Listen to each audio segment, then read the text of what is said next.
The following is a Hoop Ball presentation.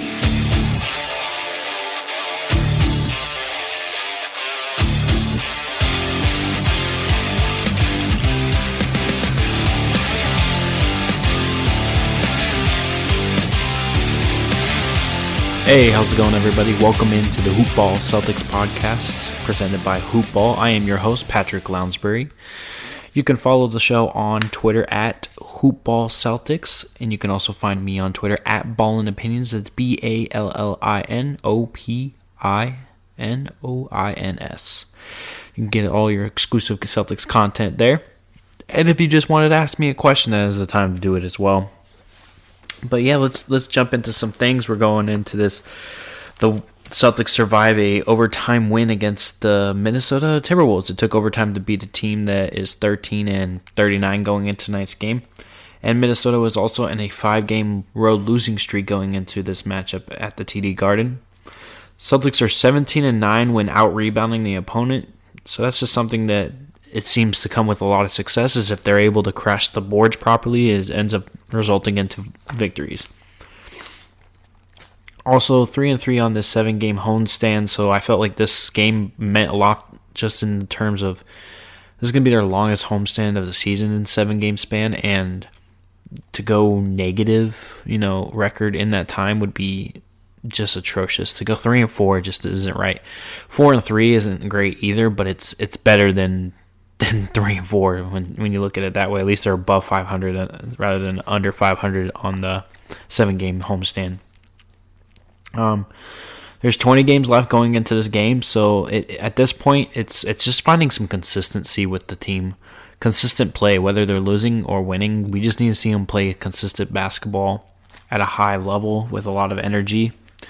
Going into tonight's matchup, I was really looking forward to that Time Lord Cat matchup, even though we didn't really get as much fireworks as maybe we anticipated in the matchup. It looked like Karl Anthony Towns just kind of abused his way and did his thing, and Jason Tatum stole the show overall, and we'll talk more about that as we dive into everything.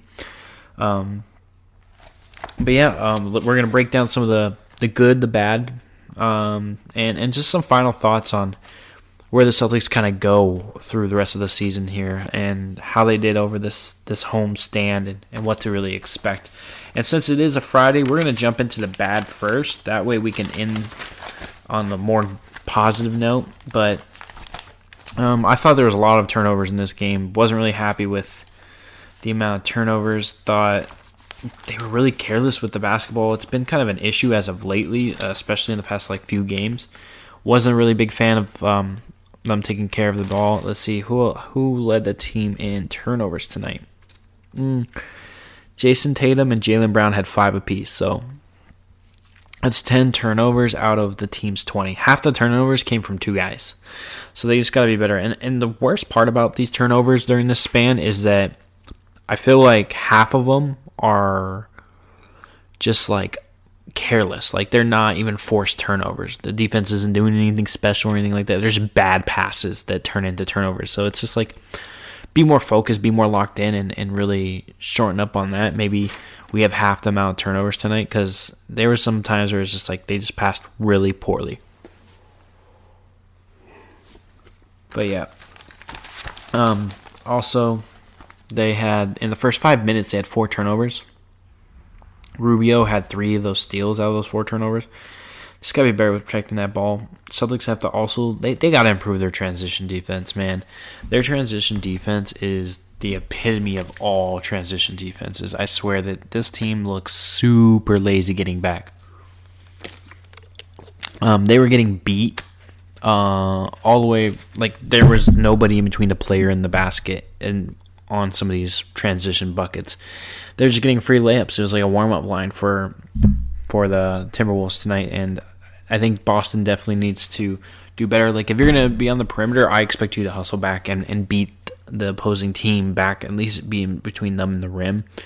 Make them decide to shoot a jump shot or something, but free layups isn't going to cut it. Kemba, and here's my thing with Kemba Walker, right? And people are going to criticize him for his offense. And yeah, he didn't shoot well tonight. He was really big in that overtime. He hit some threes, tough threes, and played well in the overtime. However, overall, he did shoot 5 of 14 from the field, 3 of 10 from deep. He was 4 of 4 from the 9 line. He had 7 rebounds. He did have 9 assists, which is really good for him. Marcus Smart with 8. What do you know? They had 32 assists. It's like whenever they have more than 30 assists, it's like, yeah, it's going to be a result in a win. But the thing I think the worst part about Kemba Walker isn't his inconsistencies on offense. It's how much of a liability he is on the defensive side. And I just think that Boston might get, like, in the playoffs, they might have to come to hard decisions where they have to sit Kemba Walker because of the situation of the team just going to be able to go one-on-one. Like, I don't know how you hide Kemba Walker. Like, there's nothing you can do there. He is such a liability. He's such an easy person to attack. And it's not even like Kemba Walker doesn't try on defense, because he puts in a ton of effort. He really does. You can see him work hard. He tries to get them steals. He had 2 steals tonight, but it's just 8 out of 10 times somebody's scoring on Kemba Walker every time they attack him, and it's just it's definitely a liability. I've been saying for a while now that I think the type of player that needs to be around Jaylen Brown and Jason Tatum at this point is a point guard with playmaking and defensive capability to make it easier for them to, one, find their offense, and also, you know, they wouldn't be as relied on as on defense on the help side, because then they can contain people and make the other team really work harder to get open shots, which, you know, would drain their energy more, and then you can attack them better on defense, you know. So, plus, I've always wanted, I think the Celtics should definitely look for a guy like Lonzo Ball. I think Lonzo Ball would be a perfect fit.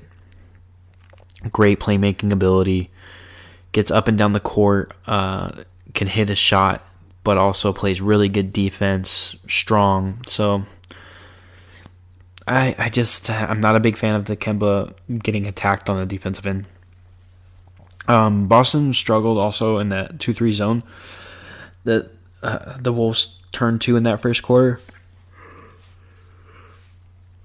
And that first quarter was bad. Let's see. I think Boston had 25 points.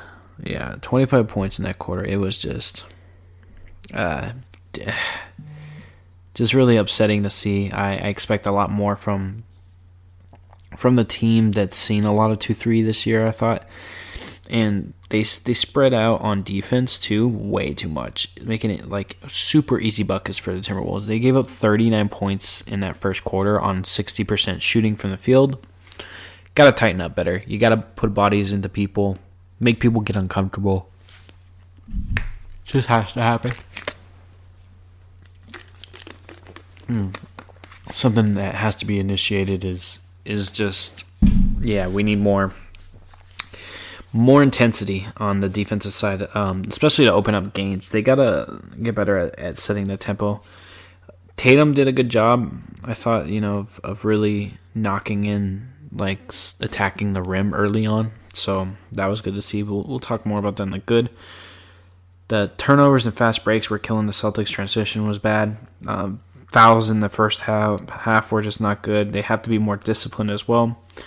And I thought they had a really, really bad last 2 minutes in that fourth quarter where they were up 10, and they kind of just let it fall apart and just got really sloppy and like almost was like we got it in the bag. And then it was an unnecessary forced of an overtime overall, in my opinion of that. But out of that overtime, we're going to jump into some of that good now. All right. First 2 possessions at the rim, getting easy buckets early on in that first quarter was nice. I like the initiative to get to the rim. Huge play by Robert Williams at the 9-minute mark of that first quarter. After a turnover, Williams chased down to force a key miss in a transit, and then it ended up turning into a transition 3-pointer on the other end. And then Okogie, I think that's how you say his name, Okogie on the Minnesota Timberwolves, who missed and blew that layup with Robert Williams chasing him down. ended up picking up a technical foul, so the 3-point play turned into a 4-point play and possession. So that was just a big moment where the Celtics kind of let the wheels kind of roll off on them a little bit, and Timberwolves were kind of starting to like creep away, and they kept pulling back, creeping away, pulling back. Tatum was playing with purpose in that second quarter. He attacked his matchup. He did not care. He said, I'm going to attack the rim, and then it just opened up everything else in his game. Really was a flurry of different shots that he was willing to take.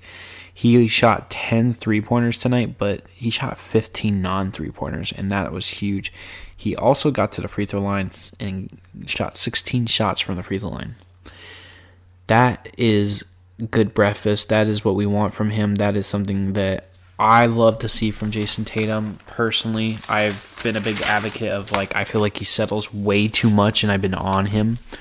And this is the Tatum I like. And what do you know? The Tatum I like drops a career high in points, because it's like you start building your confidence by driving and hitting the paint, and then you get and work it outside. So it was good there. Going into halftime, Tatum was already at 8 free throws attempts, and that was the most in a game he's had since March 4th. And he had that at halftime. So the fact that he was able to stay consistent and get another 8 free throws in the second half as well, that deserves a definitely a round of applause for Jason Tatum on being aggressive there. Celtics had 12 turnovers in that first half, and the Wolves got 12 points off of those, and Wolves only had 6 turnovers in that first half. So just things that, like, you gotta be better at is taking care of the basketball, because it's just missed opportunities and you're not getting a shot up. The other team's just gonna get more shots up. The other team gets more shots up, they're probably gonna win the game. Luckily for the Celtics, they were playing the Wolves tonight, and those 12 turnovers didn't bite them completely, and they were able to come back and get a really important victory. Celtics bench at halftime, 12 points. Wolves bench, 26.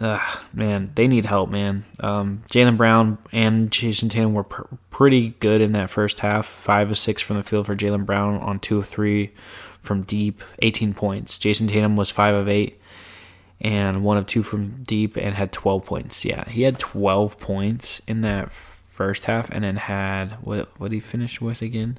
It's like 53. Yeah, so Tatum finished the second half with 41 points. That includes overtime, though, as well. But 41 points in the second half in overtime, Jesus. Zach LaVine had a similar night tonight, too, but Jason Tatum barely outdid him. I think Zach LaVine had 51 points, so yeah, it was an insane night from Jason Tatum, who was just fantastic. I also liked a lot of things Tristan Thompson has brought back since he's returned from the COVID protocol. I think he's been great on the defensive end.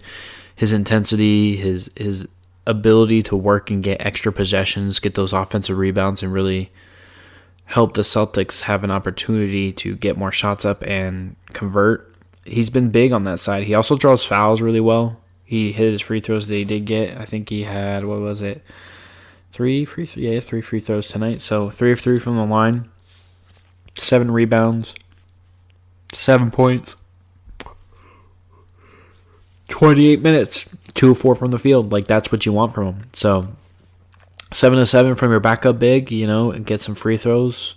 I'll take that. That's solid to me. Solid enough, I thought he did a good job of that. The defensive intensity really picked up in that later part of that third, and the effort was there. They started to chip out that 17-point lead that the Minnesota Timberwolves were able to develop in that third, and the Celtics started to gain a lot of momentum going into that fourth quarter. I thought Tatum was attacking with purpose and relentlessly to really he carried the load for the Celtics in the third. Jason Tatum saved Boston tonight. He was the savior of all saviors, and he really put on a display of... He was an Army Swiss knife. He was like, you want me to beat you at the rim? Cool, I could do that. You want me to go to the post and fade and hit that? I'll do that. How about just break you off the dribble? Yeah, I got you. Oh, I can get to the rim and then get fouled and go to the line and hit my free throws. All right, cool.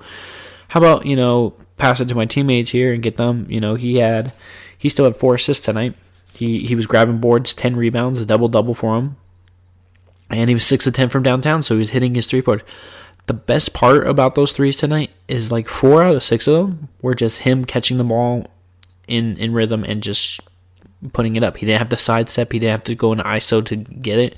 He's at his best when he doesn't have to create the three-pointer for himself. Those sidesteps, I understand he hit some really tough ones at time. But tonight, he was super efficient, and it was because he was able to be set before getting the ball and just going up with it. So, thought that was really good. 29 seconds in that third, Peyton with a dime to the diving Robert Williams, a.k.a. Time Lord. It was a huge alley-oop slam. I loved every minute of it. Jumped off my feet for that one at the 29-second mark of that third quarter. Definitely go back and look at that. Celtics were playing well on both ends of the ball. The ball movement was alive. It came alive. They erupted in that fourth quarter as they were able to make this comeback and really force the thing. Kemba Walker was hitting threes in overtime, man. It looked like he was just going to have one of those games where it's like, damn, you had a really bad game. He still had a bad game, but the threes in that overtime were huge and a big reason why the Celtics were able to walk away with a victory tonight. Tatum brought them back. The Wolves were able to still force an overtime, and Kemba came alive at the right moment, and it worked out. I thought the execution in that overtime was amazing, and Boston really did well.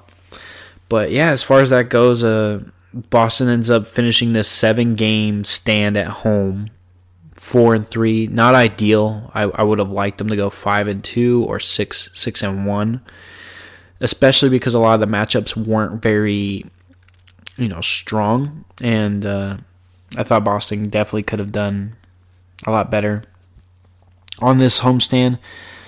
It was crucial for them, but I still think it was crucial for them to at least go positive. They end up going, positive during this homestand, and it was just very important. A lot of things to take away right now is that the Celtics team is still trying to fight to get healthy. This team is going into the last 19 games of the season with the clear initiative that they need to win about half these games to make sure that they get up and into the standings here. I definitely think that they are able to win at least 14, 12 games at a peak moment, but they're about to go on the road. They got the Nuggets next, Blazers, and they got to go to Lakers. They got a whole West Coast trip that they got coming up. They're going to be going on a 1, 2, 3. They're going on the road for 3 games, and then they come back and host the Warriors, and then Bulls, Suns, and then they go back on the road. So they go on the road for 3 games, and they come home for 3, and then they go back on the road for 2, and then they come back home for 2. So actually come back home for 3. So it's going to be important for them to really take advantage of the games coming up. Something I really want to knock on is I want to see more of the Tatum that drives to the hoop. That's something I really want to see moving forward. I also want to see the defensive intensity pick up and stay consistent throughout a game. Still need a game where they play really together for a whole game. I thought there were some big moments in this game as far as there was a fast break in that fourth quarter. Jaylen Brown could have easily went up and slammed the 2 in a very close encounter. And he just dishes it off and gives it to Jason Tatum to keep him going. And that was just a true statement to like how much they care for each other's success. It was a night where Jason Tatum was just on fire and was like, hey, I'm going to keep this guy's confidence going. I'm going to keep this guy hot. And he gave it up, and Tatum gets the dunk. And it's just little things like that of unity that we need to see. We haven't been able to see a lot of this season, especially in regards to these Celtics and as they've been losing and everything. So it's just something crazy. But also it was kind of funny that Jason Tatum was asked about his 50-point game. And he's just like, his 2-year-old son wasn't there to see it, but he ended up staying after the game, and he says, it just means I'll have to do it again sometime. Tatum said he'll be there next time. So Tatum not shy to think that, the confidence is high and that he feels like he can definitely put on a performance like he did tonight. Again, he could definitely repeat a performance like this, which I think we all believe that Jason Tatum has that ability. So I'm really looking forward to the growth throughout the rest of this season. I'm really excited to see how Boston ends up handling the adversity as they go forward. Fournier is not going to be on this 3-game road trip on the West Coast. He is staying back. He's still in safety protocols as he has missed the last 2 games. So a key loss for the Celtics right now. It's like every time they try to get in some type of health rhythm, something ends up happening. So I like to see how Boston moves forward. Wait until he gets back, and then let's hope that that's it. Let's hope Fournier's it. Let's try to get 100% healthy, get into some rhythm in these last few weeks of the season, and then push towards a strong playoff push. Let's see if we can turn it on. There's a fire in there. We've seen the performances, and we know that there's capability in that regards. But it's all about the consistency that we're waiting for from this team. We're waiting for these leaderships to really rise up to the occasion and step up into these situations and be part of the moment and be bigger than the moment and really push forward. I think there's still some hope that we can turn this season into something really positive and grow. And I don't think we're just the first round, second round exit, man. I think we could still get to the Eastern Conference Finals as long as we start to play at a high level, and hopefully we don't go through the nets to get there. So, but other than that, that pretty much wraps it up. Before we close out on the show, though, once again, you can go follow us on Twitter at HoopBallCeltics. You can also find me on Twitter at BallinOpinions. That's BallinOpinions. You can get all your Celtics needs there. You can also get any show drops as well. If you wanted to tweet at me during the games or after games or before games, or just want to tweet at me and tell me how bad my takes are, or just kind of be like, hey, what do you think of this? I'll be there to answer. So you can also find the show. Please rate, review on the Apple Podcast where you're listening to this at. And I hope everybody has a great rest of their night. Go enjoy the weekend. Celtics don't play next until Sunday, and they have the Denver Nuggets at 1 p.m. So I'll catch you guys then. And, thank you for stopping by. Later.